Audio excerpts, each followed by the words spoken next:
जिन्ना ने अंग्रेजों के साथ मिलकर भारत के टुकड़े कर दिए थे। एक भारत बना था और दो पाकिस्तान बने थे। जी हाँ दोस्तों, एक नहीं बल्कि दो पाकिस्तान बने थे। एक ईस्ट पाकिस्तान जिसे आज हम बांग्लादेश के नाम से जानते हैं, और एक वेस्ट पाकिस्तान जिसे हम पाकिस्तान के नाम से जानते हैं। उसके बाद वक्त बदला, समय बदला और पे बैक का टाइम आया। भारत में एक शक्तिशाली नाम था इंदिरा गांधी।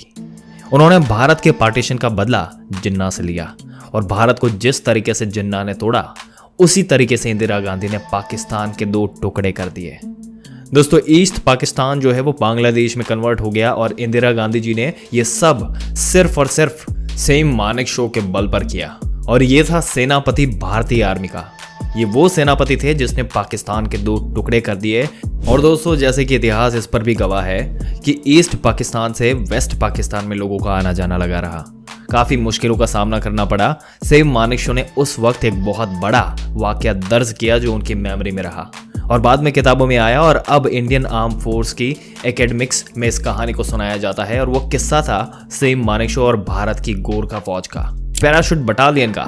गोरखा फौज में थी पैराशूट बटालियन।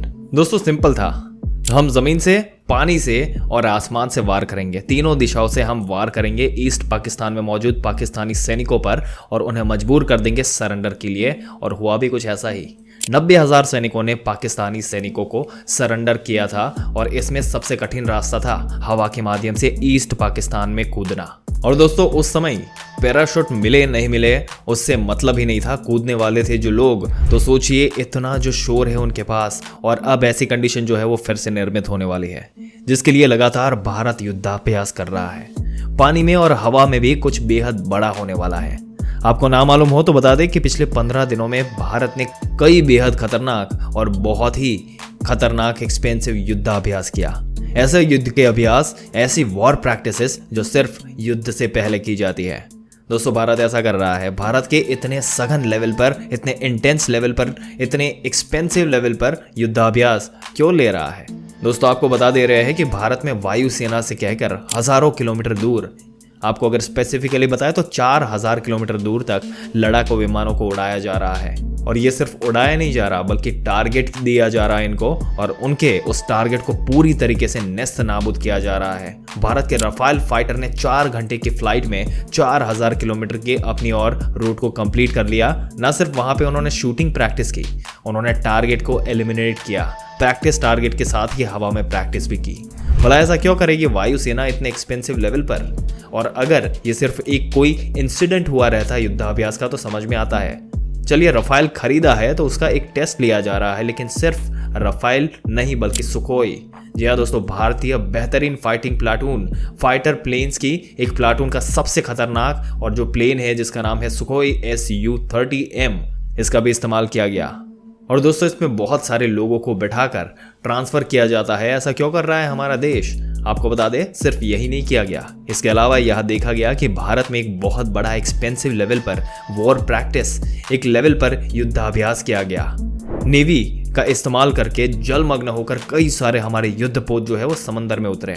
जी हाँ दोस्तों, भारत ने एक साथ अपने जो एयरक्राफ्ट कैरियर से विक्रांत और INS विक्रमादित्य दोनों को इस समंदर में उतार दिया। सिर्फ हिंद महासागर में नहीं, महासागर में भी नहीं। आपको बता दें, जब एक एयरक्राफ्ट कैरियर जिसके ऊपर भारत के जो फाइटर प्लेन्स जो है वो आराम से उतर सकते हैं, रात हो या दिन हो कभी भी लैंड कर सकते हैं, कभी भी टेक ऑफ कर सकते हैं। यानी कि चलता फिरता, ये आप समझ लीजिए हवाई पट्टी के अंदर समंदर में लैंडिंग के लिए जगह है। जैसे समंदर के रास्ते बहुत दूर तक कहीं पे भी ले जाया सकता है, और वहां पर ये लोग रह सकते हैं। खतरनाक फाइट 1000 किलोमीटर दूर तक वॉर करके वापस उसी हवाई पट्टी पर, समुद्री हवाई पट्टी पर उतार सकते हैं, और उसके बाद जंग को जहां चाहे वो मूव किया जा सकता है।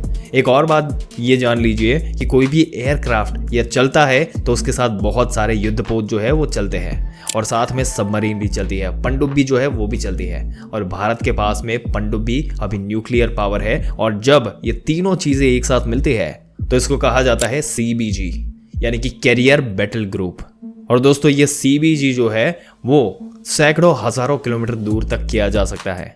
ये पूरी एक फौज होती है जो सीधे ऑपरेट कर सकती है। समझ लीजिए एक मोबाइल बेस्ड मिलिट्री जिसमें सारे जवान हो सकते हैं, फाइटर प्लेन्स हो सकते हैं, जंगी युद्धपोत हो सकते हैं और वहां से बैलिस्टिक मिसाइल से लेकर हर प्रकार के न्यूक्लियर वेपन लॉन्च किए जा सकते हैं। आपको बता दें इन 2 हफ्तों में भारत ने न सिर्फ बैलिस्टिक मिसाइल यहां पर टेस्टिंग की, बल्कि सिर्फ 15 दिनों के अंदर, ये बहुत बड़ी खबर है कि ये जो किया जा रहा है वो क्यों किया जा रहा है, बैलिस्टिक मिसाइल की टेस्टिंग की जा रही है। भारत ने 1 जून को अग्नि 1 बैलिस्टिक मिसाइल का परीक्षण किया, 7 जून को अग्नि पृथ्वी मिसाइल का परीक्षण किया। और ध्यान से सुनिए, अग्नि 1 की खासियत है, अग्नि 1 की रेंज जो है 10-20 किलोमीटर नहीं बल्कि 700 किलोमीटर से 250 किलोमीटर भी दूर तक जा सकती है। यानी कि समझ सकते हैं कि हमारा जो करियर बैटल ग्रुप है जिसमें एयरक्राफ्ट करियर होते हैं, वो बाकी सारी चीजें होती है और वो हर एक चीज होती है वो सारी एक्सपर्ट लेवल से ऑपरेट होती है। दोस्तों आपके क्या विचार है इस मुद्दे के बारे में कि भारत किस वॉर की प्रैक्टिस कर रहा है या कहां पे जाने की कोशिश कर रहा है? अपने विचार हमें कमेंट करके जरूर से बताइएगा। और अगर ये वीडियो आपको अच्छा लगा, इसमें दी गई जानकारी जो है अच्छी लगी, तो अपने दोस्तों और रिश्तेदारों के साथ जरूर से शेयर कर दें। और ऐसी ही जानकारी पाते रहने के लिए हमारी चैनल को सब्सक्राइब करके बेल आइकन जरूर से दबा दें। मिलते हैं एक और दिलचस्प वीडियो में एक और दिलचस्प जानकारी के साथ। तब तक के लिए इस वीडियो में अंत तक बने रहने के लिए आपका दिल से धन्यवाद।